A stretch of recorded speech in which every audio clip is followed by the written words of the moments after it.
दिनै जोंहा दुलाराय बर' फरायसा आफादनि संबिधानिक नियम खान्थिजों जोङो बेवहाय जर'खा जोंनि मावफुं माने जथुमा जादोंमोन आरो बे CWCनि गेजेरजोंनो जोंहा मानगोनां एसे आगोलाव बारग'लांनाय जोंनि आफादगिरिमोन दिपेन बर' बिथाङा जिहेतु बिबान एंगारलांबाय आरो बिनि उनाव जोंनि संबिधानिक नियमजों जोङो दुलाराय बर' फरायसा आफादाव थाखानाय हिसाबै लोगो आफादगिरिनि बिबानाव थानाय सानैनि गेजेराव सासे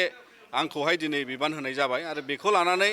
जोंहा बर' माहारिनि थाखाय जोङो मिथियो आरो मोनदाङो जे बे मोनसे आफादा बर' हारिनि बियो मोनसे मोखां आफाद हिसाबै जोङो दुलाराय बर' फरायसा आफादा बर' हारिखौ माने सिबिलांनानै एबा सिबिनायजों लोगोसे बेखौ सिनायथि होनायनि मोनसे बियो थावनि दुलाराय बर' फरायसा आफाद हिसाबैनो दा बेनिखायनो जों मिजिंथियो जोंहा बर' माहारिनि थाखाय जोनोम मोननाय बे आफादाव बिबान लानानै जोङो जोंनि जे राव हारिमु थुनलाइ आरो सोलोंथाइ रांखान्थि गुबुन गुबुन बिथिङाव जोंहा बायदि लाखानाय जिहेतु हाबाफारिफोर दङ बेजों लोगोसे सोद्रोम समाज दानायनि आरो जोंनि आगुनि दैदेनगिरि बिथांमोनहा जाय लामाखौ दिन्थिलांबाय आरो आद्रा थानाय जे बर' माहारिखौ गेरेमसा खालामनांगौनि थाखाय दिनैनि बड'फा उपेन्द्रनाथ ब्रह्मनि जे दिनैनि थांना थानाय बर'फोरनि थाखाय जि मोनसे